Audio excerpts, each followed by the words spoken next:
Welcome to Chapter 4, which is the chapter in our textbook that covers hospitality contracts basics. I teach a course in the paralegal program about contract law, and the entire semester all we do is discuss formation and suits relating to contracts. So really in this chapter we're just almost not even touching the most important part. So we're just doing the very lightest touch on these issues. If you have an interest in learning more about contract law, we have lots of resources available at Collin that you might be interested in. As I said before, we have a course in the paralegal program called LGLA 1351. That course will be offered online as well as face-to-face from time to time, and it's called Contracts. It relates to the responsibilities that paralegals have with respect to contracts, but it's also primarily a general survey about contract law, and so it could be very useful for a hospitality manager as well. There's another course that I teach that about maybe 40% of the class is about contract law, and that is business law. That is BUSI 2301. And that course is also taught face-to-face and online. So let me write that information. So this is, business law is in many senses very similar to hospitality law. Obviously the focus is not on hospitality law issues, but on general business issues. That course has a significantly longer commitment to the topic of contract law. So if you find that professionally you think you would benefit from a deeper dive into contract law, or you just find the topic interesting, either one of these courses would definitely add value to you from a professional standpoint, especially as you work on contract law. Before we go into the specifics about contract law, let me share with you something that I thought for a lot of years before I went to law school that ended up being completely wrong. In my mind, I imagined that most of the people who were working on drafting contracts were attorneys, maybe paralegals too, but primarily people who had very detailed legal training before they wrote contracts. That's not the case. The vast majority of contracts don't have any attorneys involved in them at all. You as a hospitality manager will write and rewrite and sign and agree to most contracts without having any review from a legal professional. Every company has its own standard about when the attorney gets involved or under what situations the attorney is going to get involved. Sometimes there's a dollar amount to the contract that determines whether an attorney is involved. Sometimes it's when a particular topic or particular category of contracts are being entered into. So different organizations have differing standards, but I will tell you, I've worked in places where multi-million-dollar contracts were entered into routinely by non-attorneys. So this information is directly applicable to what you'll be doing. You will probably enter into more contracts than most attorneys do in the course of their practice. So this is definitely something that needs to be front and center in your thoughts as you consider how to best manage the responsibilities that you'll have as a hospitality manager. Okay, so hopefully I've persuaded you this is an important topic for you to be familiar with. Let's get started. Okay, so in this chapter we're going to talk generally about contracts just a little bit, kind of getting you introduced to some concepts, and then we're going to talk about, well, what are the things that every contract has to have in order to be a contract. Most of contract law is controlled by the common law. We talked previously about the idea of the common law, but let me just do a bit of a refresher. The idea of the common law is that this is judge-made law. These are legal pronouncements that are law. They're just as much law as a statute that the legislature passes, but these are decisions that judges have made. And assuming that a law doesn't contradict what the judge's decision is, that is controlling law in that particular jurisdiction where that judge is functioning as a judge. That's how most contract law is. Contract law is in the United States is relatively is not usually reduced to statute. But there is one really important statute in the area. So I would say probably contract law is 75% common law and 25% UCC. And this is a statute, and we'll talk more about that going forward. For the purposes of your practice, many of the statutes that you'll get in, many of the contracts you'll get involved with will be controlled by the UCC, but many won't be. So you'll want to be aware of, am I entering into a contract where the UCC controls, or I'm entering into a contract where the common law controls? Because it can affect whether the contract that you're entering into is enforceable and how those terms will be interpreted. So it's a pretty big thing to have in your mind as you enter into these contracts. Finally, and perhaps most importantly, at the end of the chapter, we're going to talk about how to avoid having contract problems. We've all heard the expression, an ounce of prevention is worth a pound of cure, or an apple a day keeps the doctor away. Of course, the same idea applies to the area of law. You'd much prefer, as a hospitality manager, to avoid a contractual dispute than to have to resolve one once you have it. Even if you're completely in the right and you've done everything just as you should have, contract disputes are situations where both parties really lose. For one thing, if you have a contract dispute, you automatically have a damaged relationship with somebody with whom you're entering into a contract with. When you enter into a contract with somebody, you are on good terms. You are seeing this person as a partner in resolving some particular issue or advancing some particular business goal. And if you have a dispute with them, obviously that relationship has been damaged in some sense. The goals that you were trying to accomplish through this contract have been undermined, and perhaps future interactions that you might have been planning to have with this business partner are no longer going to be happening. So that's one way that a contractual dispute has negative implications for your business.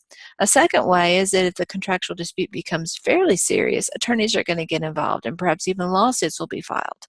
And that's going to involve expense on your part. Now, it's possible, depending upon the circumstances, that if you win your lawsuit, you may be able to get your attorney's fees paid. But you know what? Even if that happens, you aren't going to get your time compensated. And being a party to litigation is not only financially expensive, but it's also expensive in terms of your time and frustration and distraction level. Being a party to a lawsuit is a very stressful situation to be in. It's a very time-consuming situation to be in. So you really want to avoid having the dispute. Even when you are completely exonerated and you completely win, you really still are a quote-unquote loser because you've had to go through this very difficult process. So when you're entering into contracts, part of your thought process should be, how can I make sure that this contract is going to be a win-win for both of us and that we're going to feel positive about that today, which is obviously pretty obvious because you wouldn't sign the contract if you weren't positive today, but tomorrow and the day after that and the day after that.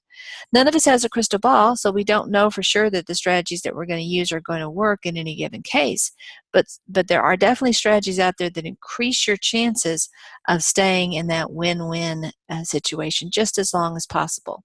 And so I hope that you'll take some of these strategies to heart in your professional lives. Let's go forward and start the actual course materials. Okay, so here you can see our topics that we'll be learning in this chapter. We're going to learn about the two basic types of valid business contracts. Again, these are the common law contracts and the UCC. We're going to talk about the four components that have to be present for every contract. I'm going to present this in a slightly different way than the textbook does. The textbook isn't wrong, but you will see that there's lots of different ways of dividing up the requirements in a contract. The way I like to think about it is, imagine that you're coming to my house for Thanksgiving, and it's just you and me. It's a really small Thanksgiving gathering, and I've decided to bake a pecan pie. Well, if I bake a pecan pie and there's just two of us, I might just cut it in half. You have this half, and I will have this half, right? Okay. But if it ends up that you bring three of your friends over, and my husband is also there, we now have 6 people. And so I'm going to have to cut up this pie Well, you'll do a better job than me, but you get the idea. I'll cut up the pie so there's at least 6 pieces. It's the same size pie, it's the same ingredients, but I've chosen to break it up into smaller pieces. You could call this a more granular approach, a more detailed approach. We're looking at each individual piece in more detail than when we just have 2 pieces.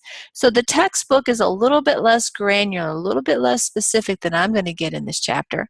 Keep that in mind because I'm the one writing the test, so you'll want to use the material that is covered in this chapter that I'm doing through the lecture, as well as the material in the textbook. But insofar as you might see there's a little bit of a disconnect there, focus on what I'm saying in the lecture. Okay? We're going to talk about why we have the UCC, and we're going to talk about what happens when a party does breach a contract and how we approach those issues. And finally, again, we'll talk about those strategies, the prevention strategies that are going to help us avoid, hopefully, there's no magic bullet, but hopefully help us avoid any kind of legal dispute. So we have the term plaintiff. This is a little bit odd that they're talking about plaintiffs in the contract chapter. I will be honest with you. It's not unusual for these textbooks, for law textbooks, to kind of sprinkle in important vocabulary words, but where they sprinkle in don't always make a lot of sense. This would make more sense in, say, a litigation chapter. It is true that if you sue about a contract dispute, you're going to be the plaintiff because the plaintiff is the person who sues. So we might call that person, another term for that person could be the suer, right? Not sewer like where the rats live, but the person who is suing, right? This is the person who begins the lawsuit.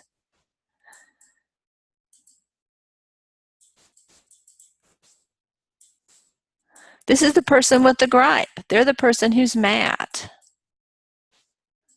So this is the person who thinks the other guy has breached the lawsuit. Breached the contract.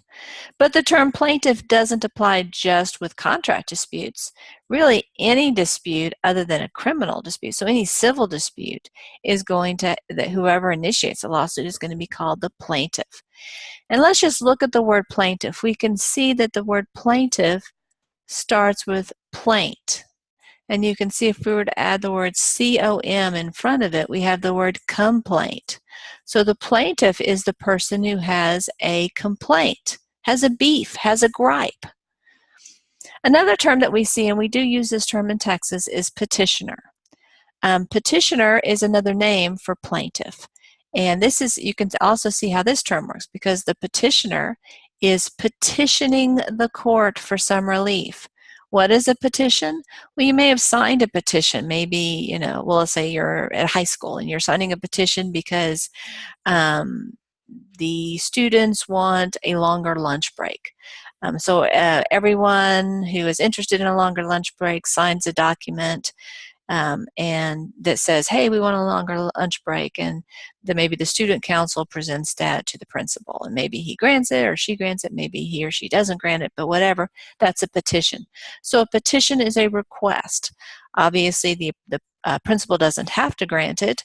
He or she can consider granting it. So somebody who is a petitioner is an asker. And of course, in this context, you're asking the judge, hey, Your Honor, please do this for me. Please make the other side pay a certain amount of money or do a certain task. So you can see that these terms really are synonyms of each other. There are times in our legal system we also use the word complaint, but that's not as common. There's a different context that we use that. So plaintiff is the most important term. Petitioner is also related in this area. So again, this term doesn't have any particularly great significance to contract law, other than the fact any area of the law can result in a lawsuit. It applies, this terminology applies to tort cases, to contract disputes, to really any dispute that might arise in a legal situation, other than a criminal dispute. So if we have a plaintiff, we need to have a defendant, right? That's the person who is being sued. He's the person or she's the person who's defending their actions. And you can see we have the word defend here. So this person is saying, hey, I don't have a beef. I'm just defending myself against the complaint or the allegations of the plaintiff. So in it, the style of a lawsuit or the name of the lawsuit, if it's, we'll say it's Bob suing Mary, we'll say Bob versus Mary. So Bob in this situation is the plaintiff. And the way that legal professionals usually describe the plaintiff is with the pi sign. You recall pi from, say, mathematics, 3.14. Well, we use the pi not because it represents 3.14, obviously, but because it stands for the letter P. And of course, P stands for plaintiff. And then Mary, who's the defendant in this case, legal professionals usually do the triangle or the delta sign. Again, that's the Greek letter for D, and so this is how we describe it. So the plaintiff's name goes first, and then we have the V sign, and then we have the defendant's name going second. And this makes sense because this is the challenger. This is the person who's begun this dispute. Bob is the one who's brought this concern to the attention of the court. If Bob hadn't filed anything, Mary wasn't going to. Mary wasn't mad at anybody. She was kind of, in her mind, minding her own business, doing her own thing. Bob is the one who's saying Mary did something wrong. So we have Bob being the plaintiff, Mary being the defendant. Sometimes the defendant is called the respondent. We usually don't use that in Texas state courts, but you can see the logic behind this term too, because Mary is going to respond to the allegations that Bob raises, right? So she's going to say, oh no, Bob, what you're saying is completely wrong. This is how things happen, or this is why what I did is okay.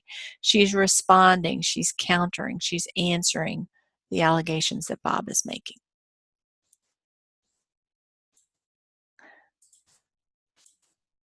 Okay, so those are just some introductory terms, again, not of particular importance to contract law, but are important that we know as we go forward in the course. So what is a contract? A contract is such a basic concept in the law that it's almost impossible to define. It's a little bit like defining the word the, or defining the word at, or defining the word is. They're so basic to communication, to English, that any definition you would come up with for the word the would be much longer and would involve much more sophisticated words than the, or at, or is. And that's somewhat true with contract law. Let's look at the definition that we have here about contract law. An agreement or promise made between two or more parties that the courts will enforce. Well, of course, the big question that you have when you look at this, or at least that I have when I see this definition, is, well, what type of agreements will courts enforce? I mean, that's really the issue, right? I mean, we don't really know from this definition what types of agreements will courts enforce. We don't know, will courts only enforce written documents? Will courts only enforce notarized documents? Will courts only enforce documents that attorneys draft? We don't know from this. All we know is there's some category of agreements that apparently courts will enforce, and those we call contracts. But to really understand what a contract is, we're going to have to unpack this expression to see, well, what is this variety of thing that courts will enforce? And what type of things that might look like a contract will courts not enforce, and therefore it's not a contract. So this is our definition, but I want to be candid with you. Because it's such a basic concept to our law, the definition ultimately isn't very satisfying, because you're going to have to really have a lot deeper understanding of this notion before you can really decide whether something is a contract or not. One thing that I grew up hearing, and perhaps you did as well, is the idea that I heard this expression lots of times, an oral contract is not worth the paper it's not written on. It's kind of a little funny expression.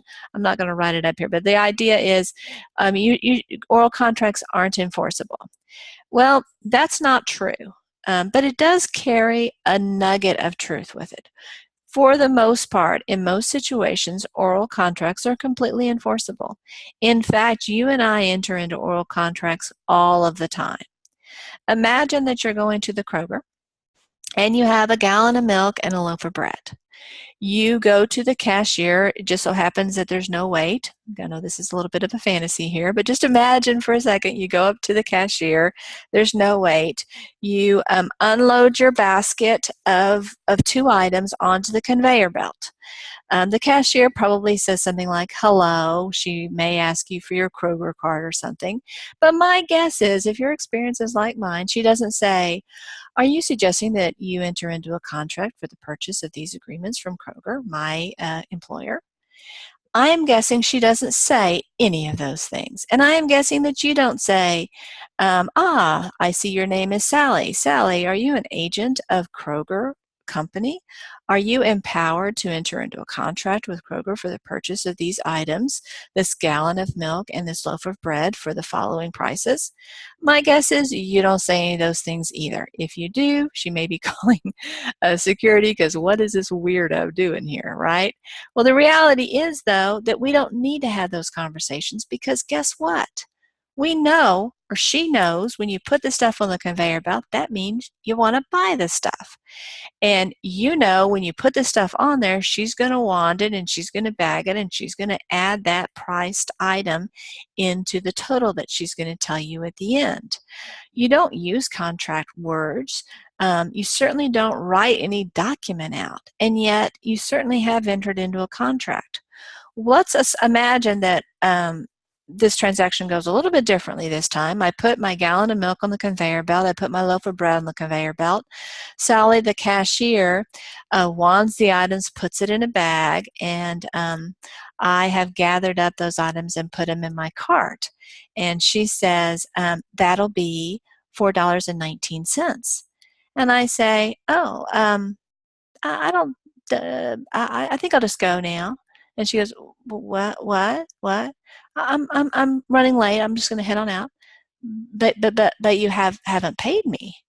And I just keep on going. I don't pay her the $4, and I take the milk, I take the loaf of bread, and so I'm going towards the exit. She's probably calling security at this time. Hey, there's a crazy lady walking out with stuff that she hasn't bought.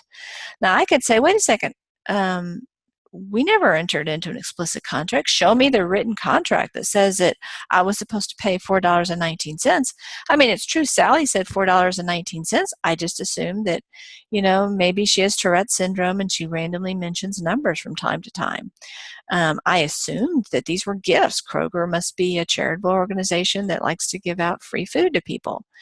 You know what? That's not going to fly very far, because our court system recognizes that the way we enter into transactions in stores like this are, you buy the stuff, or you gather the stuff together, you put on the conveyor belt, you pay at the cash register. That's how it works.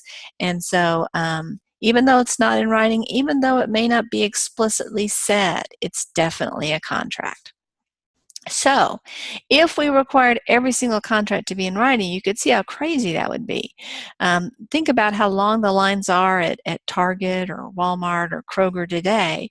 Think how much longer that would be if you needed to sign and negotiate a contract whenever you wanted to buy a gallon of milk. Probably not the best circumstance, right? An example of a contract that we routinely enter into in the hospitality business is a hotel registration card. You may say, well, that doesn't really look like a contract. Well, you're right. It doesn't look very contracty the way we think about contracts, but it includes all of the information relevant to that guest's stay in the hotel. It's going to list the room rate. It's going to list the date. It's going to list the room number. It's going to list any other special features or perks that that guest has as he or she stays at that particular hotel. So it includes all the information you need to establish a contract. So sometimes contracts are in writing, like hotel registration cards, but many times they're going to be oral situations. The fact that it is oral usually does not in any way affect its enforceability. Having said that, I said before, that expression, an oral contract is not worth the paper it's not written on.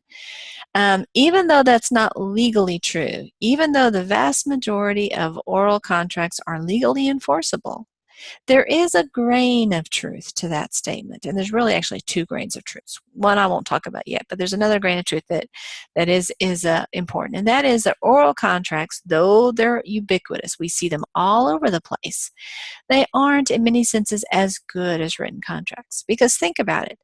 If it's an oral contract, there's no record of it. So who's to say what the actual terms are? Just the parties who were present. Well, you know what? People forget. People get confused. People, you know what? They lie sometimes. And so when you don't have something reduced to writing, a person can change his story either intentionally or unintentionally. And now the jury or the judge has to figure out, well, who's telling the truth and who's not. It would be great if we had some kind of truth serum we could give under these circumstances that would allow the jury to know definitively who's truthful and who's not. But we don't. Sometimes the jury believes the person who actually is telling the truth. Sometimes the jury believes the wrong person, believes the person who's lying or is mistaken in his or her recollection. And so you can see by reducing things to writing, you're actually reducing the chances of having a bad outcome in terms of the wrong terms of the contract being enforced. Okay, now we have the term enforceable contract. Now, I think I've said before that I really like this textbook. I think it is a really, really awesome textbook. But, you know, there's no perfect textbook. And so this is a little gripe I have with it.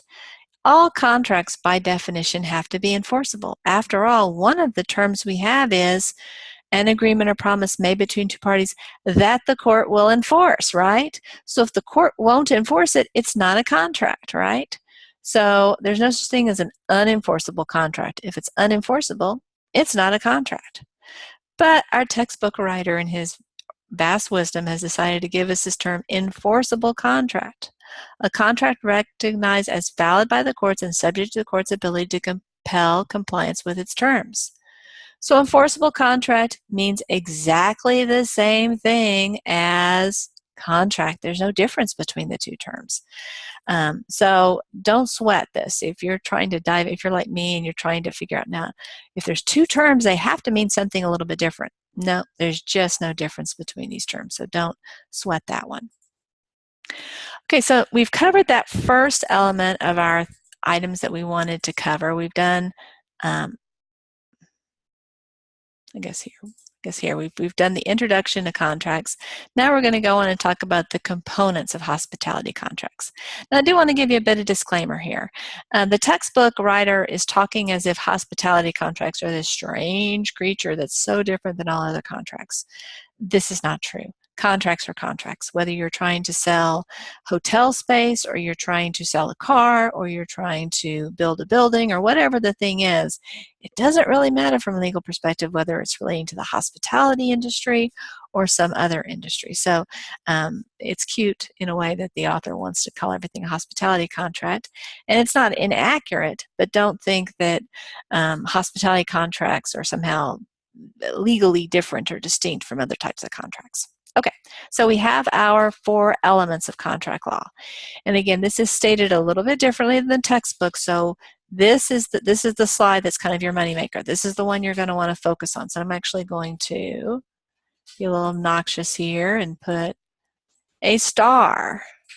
Slide 8 is important, and the textbook is going to not give you this information as precisely as we have it here. So bookmark this one, put a big curly Q on it, whatever you want to do, and go forward with that. I'm going to put the word consideration in a block because this is a word you may need later on.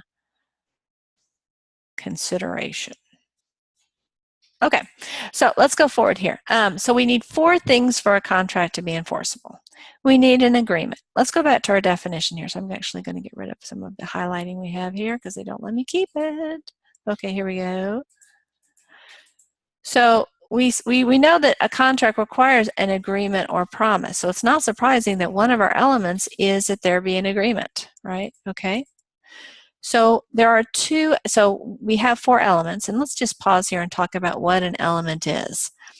If I want to make sugar cookies, I'm going to pull out a recipe, and I'm going to see in the recipe that I'm going to need some flour, probably some butter, maybe there could be some other oil that I'm going to put in it. The recipe also probably obviously calls for sugar. And there may be a leavening agent such as baking powder that I put into it. Those 4 ingredients are probably pretty much automatic. I may want to add some vanilla to the ingredient list. I may also have some egg in it. But you might not absolutely have to have those particular ingredients. So when we use the term elements in the law, these are things you gotta have. They're not optional. They're not, boy, it'd be nice, boy, don't sugar cookies with a little bit of vanilla taste better than sugar cookies without a little bit of vanilla? Sure, I would agree with that. But vanilla wouldn't be an element of sugar cookies because you can make a valid sugar cookie with no vanilla. So when we talk about elements, these are things you have to have. If you're missing one of these things, you don't have the item. So if I'm making sugar cookies and I don't have any sugar, guess what? I may make something that's tasty, but it's not going to be a sugar cookie. And for me to call it a sugar cookie with no sugar is really, kind of deceptive. And so we need to have these 4 things in order to have a contract. If we're missing even one, we don't have a contract. We may have something that's legally enforceable, but we're not going to be able to call it a contract.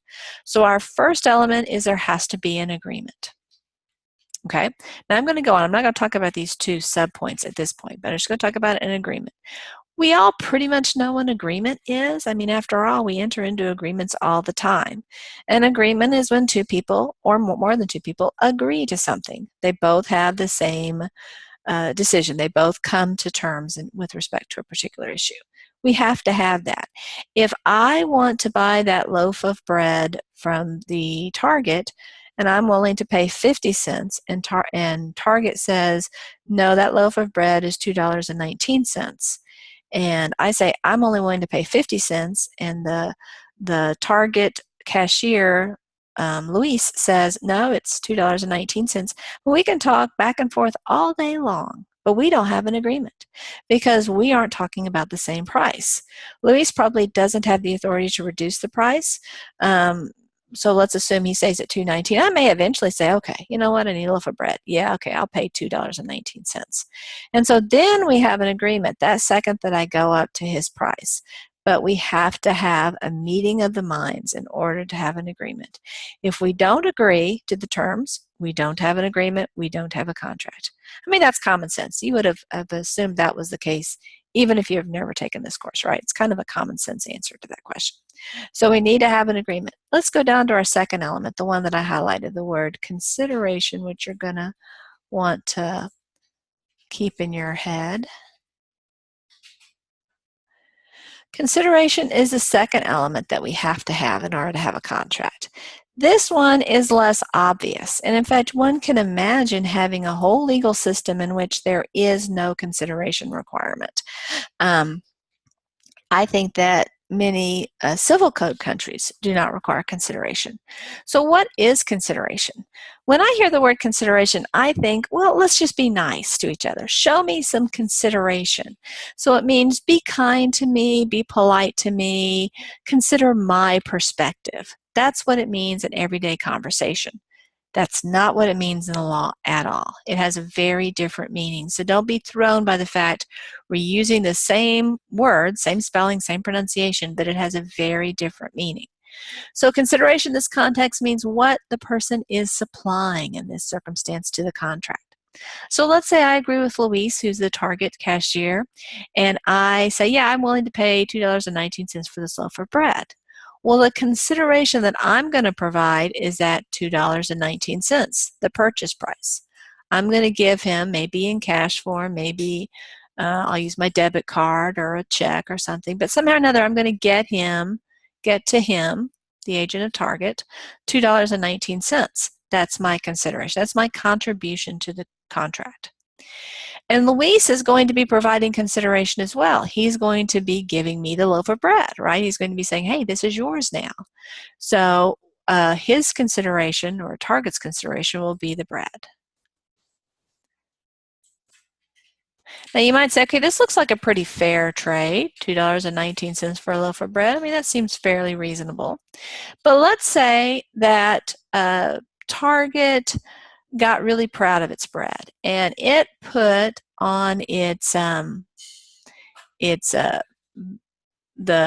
row in its store where it sells bread, it now charges $219 per loaf of bread. And there's nothing special about this bread. I mean, it's just wheat and yeast and a little bit of sugar and just, I mean, it's just a loaf of bread. But they are now charging $219 per loaf. And let's just assume for a second that I'm, Bill Gates here. I've got more money than I need. And so I go into the Target. I'm hungry. I want to make myself a sandwich. I mean, honestly, if you're Bill Gates, do you really care whether the loaf of bread is $2.19 or $219? I mean, you might not. So Bill Gates, he gets the loaf of bread. He puts it on the conveyor belt. And Luis this time says, Mr. Gates, that'll be $219. And Mr. Gates pays $219. And Luis gives Mr. Gates the loaf of bread. Now you might say that's a really unequal trade. I mean, this loaf of bread is worth about $2. It's not worth $200. Bill Gates was really bamboozled by Target. But you know what? The court system really doesn't care whether the trade is roughly equal or fair or reasonable or sensible. What the courts care about is, did each party contribute something? This seems pretty fair, but the courts don't care whether it's fair. This seems pretty lopsided, but you know what? The courts still don't care. The courts are going to say, let's say when Bill gets home, his wife Melinda says, Bill, you paid $219 for a loaf of bread? That's insane. No, you can't do that. Go back to the store and return that loaf of bread. So Bill returns it back to Target. Target goes, oh no, you know what? We don't accept returns on loaves of bread. There's nothing faulty about the bread. You just don't like the deal, so you're stuck with it. We're not refunding your money. And Bill's, sheepishly goes home, tells Melinda, hey, you know what? We're stuck with this $219 loaf of bread. Then Melinda says, well, let's sue Target over that. Let's get our money back. Well, it's a losing argument, unfortunately, for Melinda, because it doesn't matter that the amount of consideration provided was really lopsided. It doesn't matter that Bill way overpaid for that loaf of bread. The courts are going to say, did Bill provide consideration? He sure did. Did Target provide consideration? It sure did. We're done with that analysis. As long as both parties provide consideration, the contract is going to be enforceable in that situation. Okay, so let's consider why we need to have consideration. I mean, why, if the courts aren't going to look at to see whether the amount of consideration is fair or reasonable, why do we even have that requirement? The requirement isn't to decide whether it's a fair contract or a reasonable contract or an even-handed contract. Instead, the courts are focused on, did the parties, when they enter into this, really intend to enter into a contract? Or was it more of a gift situation? So let's imagine that I go to Bill's house. And, Bill's fabulously wealthy, and I'm not fabulously wealthy. And so while we're there, he says to me, or I admire something in his home. He's got a little figurine. Oh, gosh, that's so cute. I really like that, Bill. Boy, that's really attractive. And he says to me, take it home with you. What? Oh, I didn't mean that, Bill. I just was admiring. No. We've got lots of trinkets like that. If you're really enjoying it, I want you to have that. So then I take it home.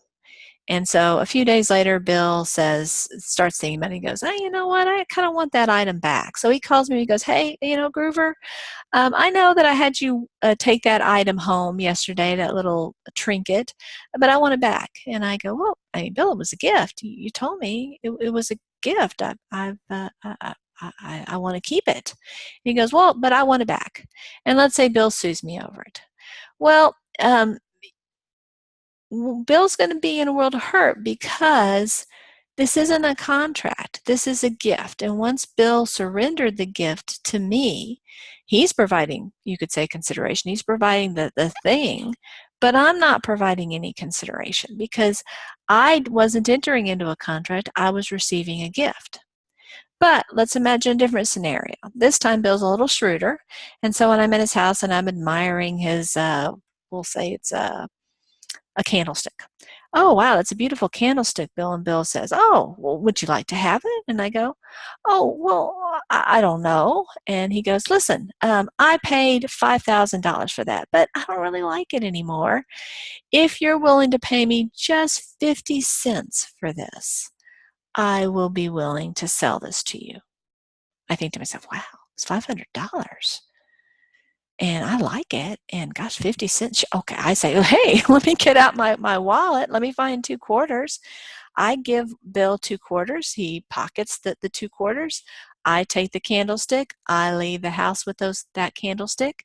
Guess what? We do have an agreement. We agree to the price, both of us, Bill and I, and we have consideration. Bill provided the $500 candlestick. I provided the 50 cents. So we do have a contract, at least insofar as the first 2 elements are concerned.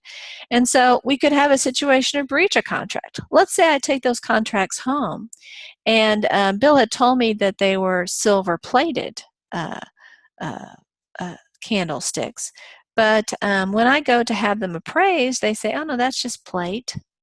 That's no. I mean, that may be a $25 candlestick. It's not a $500 candlestick. Well, guess what? Bill misrepresented the items. I mean, still, it's a nicer candlestick than you'd ordinarily expect to pay for 50 cents, but I might be able to sue him for breach of contract because he misrepresented the items. Would I be able to sue him for breach of contract in the gift scenario, in the scenario in which he just said, take that home? Even if he had lied to me, even if he had told me it was silver-plated when it was actually, say, nickel-plated or something, and I maybe wouldn't have wanted to take it home if it were nickel plated, but I took it home. Well, I can't sue him for breach of contract because there was no contract, because I provided no consideration. So the consideration requirement is really designed to separate gifts from legally binding contracts. Okay, let's go on to our third element. So we've covered our first element, our second element. Now we're going to talk about our third element, and that is all the parties to the contract, both Bill and I, have to have legal capacity. For the most part, this is a pretty easy standard to pass. The vast majority of adults have legal capacity. The main category of people who lack legal capacity are minors. In the law, we think about minors as being people under the age of 18. That's the rule in Texas. So we'll say under 18. That can vary from jurisdiction to jurisdiction, but in the United States, 18 is the common level. Historically, it was 21, but that's changed in the vast majority of locations. So let's say I am 17 years old and 364 days. I am still in my minority, and therefore I do not have legal capacity to enter into contracts. Let's fast forward, it's my 18th birthday. I haven't gotten any wiser or more sophisticated. I'm just a couple days older. But I am older. And so at 12:01 a.m. on my 18th birthday, I was magically endowed with legal capacity at that second. And I will be treated as an adult. I will then be in my majority, meaning that I am 18 or older.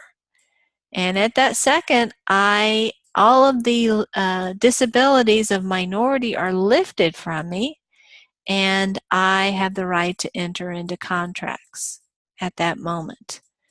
It's a right, but it's also an obligation. The reason that we don't allow people under 18 generally to enter into contracts is because we recognize that they don't have as much life experience, as much judgment. So it's really designed to protect them more so than be a disability for them. We legally describe it as a disability, but what we mean is the minor is disabled because of his or her youth. So when we talk about people being in their minority in the law, we aren't referring to ethnic minorities or groups that represent less than 50% of the population. We're talking about people who are under the age of 18.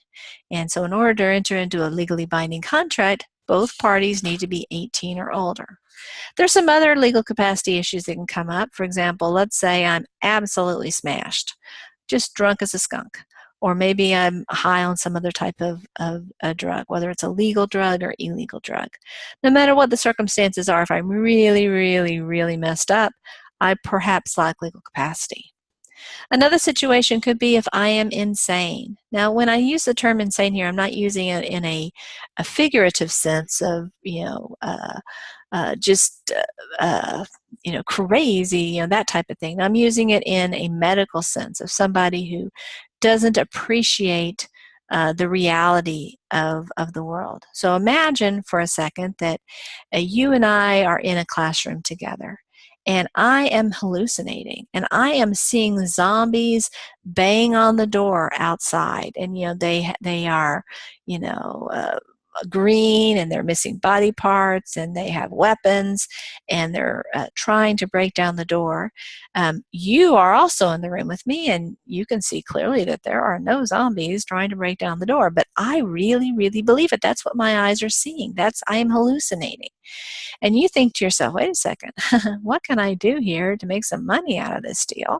And so you say, Groover, I have some anti-zombie spray here. What you've got is maybe some hairspray or something. See, I have some anti-zombie spray. All we have to do is spray this around the door and the zombies will go away.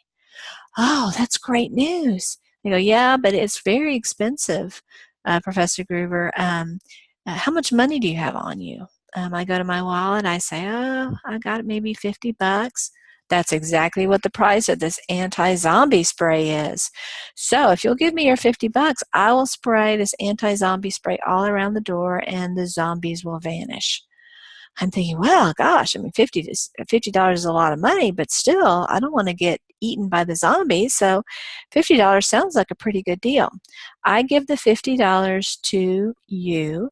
You take the $50. You take your zombie spray, spray it all around the door, and perhaps in my imagination the zombies vanish, perhaps they don't. But either way, I would have lacked legal capacity for that contract because I wasn't in touch with reality. There were no zombies knocking at the door. And so therefore, because my view of reality was so distorted, I lacked the ability to enter into meaningful contracts. Now, the vast majority of people who have a mental health issue still have legal capacity to enter into a contract. It's only when they are so disassociated with reality that they can't understand the nature of reality, or they can't understand the requirements of a contract, that we would say that they lack legal capacity.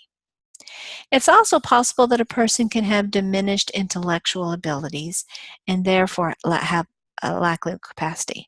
If I'm in a coma, for example, I lack legal capacity.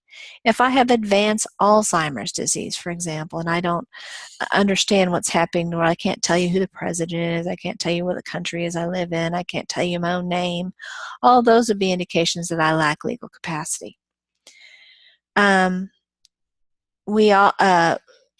A person who perhaps has a brain injury or perhaps have a developmental disorder, that person might lack legal capacity. The fact that a person just isn't especially bright or maybe has a mild intellectual limitation, that doesn't mean that person lacks legal capacity. It needs to be a pretty darn significant limitation on their capacity. So the vast majority of times we're really going to be considering, is this person in their majority or in their minority? That's the big division here. So we've covered the first three elements of a contract. There needs to be an agreement, both parties need to provide consideration, and all the parties have to have legal capacity. The fourth is there has to be a legal object. And you probably knew this one even before we started talking today. If I am your drug dealer and I'm trying to sell you cocaine, and for whatever reason I decide to give you cocaine without you paying for it, and then later on you decide not to pay me for it, I can't sue you for that. You probably already figured this out, because the courts are going to be like, Groover, that contract does not have a legal object. Cocaine is not a legal substance. So therefore, we're not going to allow you to enforce a contract for an illegal substance. So contracts for illegal drugs, contracts for prostitution, for gambling in Texas, those types of contracts aren't going to be enforceable, even when all the other requirements of contract law are satisfied. Now I'm going to go back up here to agreement because well, we talked about agreement in general terms, but agreement actually has two elements within itself. So these are kind of sub-elements. So in order to have an agreement, just like in order to have sugar cookies, you have to have sugar and butter and flour. Well, in order to have an agreement, you need to have an offer and you need to have an acceptance. Okay, so these two terms pretty much mean what they mean in everyday conversation. When we have an offer, this is the person is saying, hey, I'm willing to sell this to you or provide this service, or I'm willing to buy this from you at this price. So this is the initial proposal, so to speak. Now the other person, the other potential party to the contract can say, not interested under those terms. So he rejects the offer. That's a possibility. That happens pretty regularly. But another possibility could be that the other person goes, okay, that sounds good to me. And so in that situation, we have an acceptance. The acceptance is to the terms in the offer. Sometimes what happens, though, is that I make an offer. Hey, Bob, you want to buy my car for $12,000? And Bob might say, no, but I'm willing to buy it for 10. So my offer is for 12. My offer is rejected. Bob says, But now he's making a counter offer. He's saying $10,000. Well, I might at that moment accept that offer. So now I was the initial offer, but now Bob is the one with the counter offer. So it's his offer that I'm accepting. So he is the offeror. I am the offeree. I am the person who is accepting his offer. If the offer isn't accepted, we don't have an agreement. If we don't have an agreement, we're missing one of our elements of contract law, and we don't have a contract. In fact, if any of these elements are missing, we don't have a contract. There is a fifth kind of element to contract law, and I'm going to put a caveat because it's not always required. In fact, it's not usually required. But there is a subcategory of contracts that are required to be in writing. Not a contract for the sale of a loaf of bread, not a contract for the sale of for the agreement that I'm going to paint your barn, for example. But there's a list of situations in which you need to have the contract reduced into writing. The statute that controls that is called the Statute of Frauds. It's beyond the scope of this class to cover when you need a writing and when you don't need a writing. Of course, as we said before, a best practice is to always get contracts in writing unless it's really for a trivial sum like a loaf of bread. And so even though you don't always have to have it in writing, it's always a best practice. And certainly as a hospitality manager, you're going to want to reduce things in writing even when it's not legally required. You may be thinking, well, why is this statute about when a writing is required? Why is it called a statute of frauds? It sounds like, I don't know, statute of frauds ought to be about frauds, right? It's a historical statute. The first statute of frauds was written and made into law in England. And as far as I know, all states except for Louisiana has a statute of frauds, and so this is the name that it's always associated with it. But it really doesn't have a lot to do with frauds, at least not directly. The reason that it's called statute of frauds is a historical reason, and that is that one of the policy reasons behind the first statute of frauds was that certain contracts were required to be in writing to protect people against fraud. Because as we said before, an oral contract, people can lie about it. And how can you prove that the person's lying? It's one person's word against another, as he said versus he said situation. And so reducing it into writing reduces the possibility of fraud from somebody lying. Statute of frauds only has to do, though, with the writing requirements. So if you have an issue about a fraudulent contract in some other sense, this statute doesn't have anything to do with this. So this is just a sometimes requirement, not one that is required in the vast majority of contracts, even though it's a good practice. So let's move on to the next slide. Okay, well, we've kind of already covered this. What is an offer? And again, this is this term that we were just talking about right here. An offer is a proposal to perform an act or to pay an amount that, if accepted, constitutes a legally valid contract. So this is the the thing that will become the agreement if the other side agrees to it.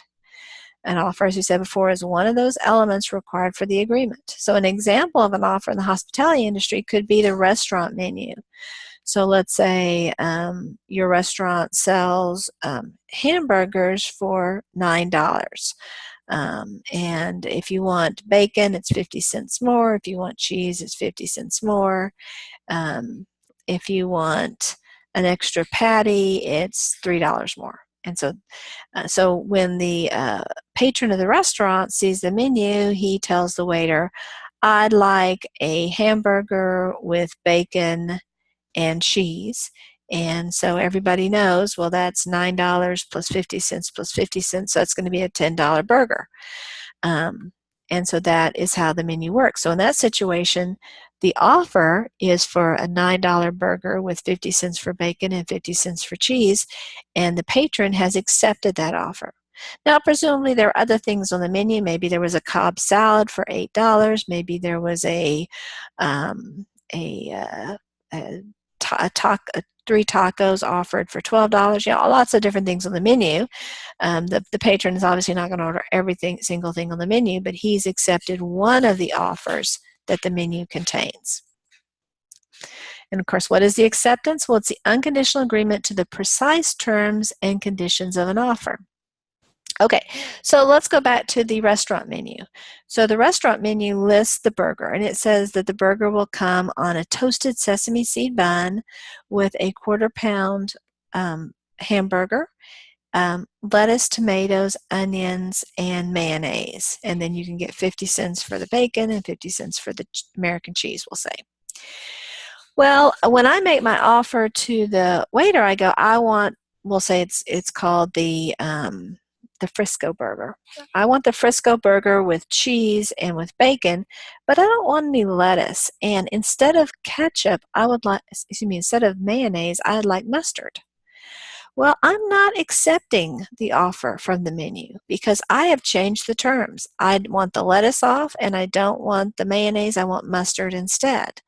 And so I am not accepting the offer. And in fact, what I'm doing is making a counter offer. And so now the waiter is thinking, okay, well, he's probably thinking to himself, that sounds okay with me. I mean, I'll just put on the order sheet, no lettuce and no mayonnaise, mustard instead. And so it's very likely that the waiter will say, okay, now that's no problem. Now he or she is accepting my counter offer. He or she is accepting the precise terms and conditions of my counter offer because after all, I did not accept the menu terms. I am varying the terms. So how do we communicate acceptance of a contract? I mean, obviously the most traditional way would be words or writing. I accept. Maybe even a handshake, though, can do it. There are lots of different ways of communicating it. Sometimes the actual offer states how the acceptance needs to happen. It needs to be in writing or something along those lines. Sometimes it's not specified. Obviously, in a restaurant menu, the way you accept that offer is by telling the waiter or waitress, telling the person you're sitting next to at the table what you're going to have doesn't count as acceptance, right? Telling let's say you go to the ladies' room or men's room, telling the attendant in the bathroom that you're accepting, that you want the burger with bacon and cheese isn't counting as an acceptance because we know that person's job isn't to accept orders. And so you have to accept it to the right person in the right way. And sometimes social cues will tell you how you go about doing that. Sometimes it will be explicit, hey, this is how we need to accept that offer. And we'll go forward with that. Okay, so now we're going to talk about the next category. We have consideration. So we've talked about the agreement, the requirements of the agreement. Now we're going to talk in more detail about consideration. We've already kind of covered a lot of these things, so it's going to be a pretty brief discussion. So what is consideration? Here's the definition. The payment or value exchanged for the promises contained in the contract. As we said before, both parties have to provide consideration. What can consideration be? Well, obviously it can be money. It can be an action. Let's say you're hiring me to paint your restaurant. Well, then I'm taking an action. You're paying me, and I'm taking an action. Or it could be a promise not to act. For example, let's say that I am your niece, and you have noticed that I developed some bad habits, and you want to help me improve my behavior. And so you say to me, Groover, I know you're 21, but if you will stop drinking for the next 30 days, I'll give you $100. And so I promise not to drink for those 30 days, and you promise to give me $100. I have the legal right to drink alcohol because I'm 21, and so I can enter into that contract, and so my consideration is forbearance, or the decision not to act. Consideration can also be property. For example, I might sell you my car. You pay me money, I give you access to my car. It could be the use of property. I allow you to have access to a particular hotel room for a particular period of time, and you pay me money for that. That would be consideration. As we discussed before, courts are usually not concerned about the size of the consideration. The parties, even if it's lopsided, the courts aren't going to be evaluating who's paying more, who's paying less. What's an express contract? Well, this is when the terms of the contract are explicitly stated. It can be oral or it can be in writing. Obviously, this is how the vast majority of contracts work. But going back to my example at Kroger, where I was checking in with Sally, the cashier, we never entered into express contractual language. The circumstances, our life experience, let us both know that we're entering into a contract, but we didn't say any of the words that we usually expect to hear with contracts. So a contract doesn't have to be express in order for it to be a valid contract. But when the terms are explicitly stated, whether they're stated in writing or orally, we call that an express contract. So during our next lecture, we will talk about the UCC, and more specifically about that. Just to show you where we are with our terms. We have covered our first two components in our lecture here today. In the next lecture, we'll talk about the Uniform Commercial Code and preventative legal and management, legal management with respect to contracts. Thank you for your attention. As always, if you have questions about this material, please don't hesitate to reach out to me via email or by coming to my office hours. I'll be glad to expand on these topics and talk about them in more detail. I thank you for your attention. Have a wonderful day.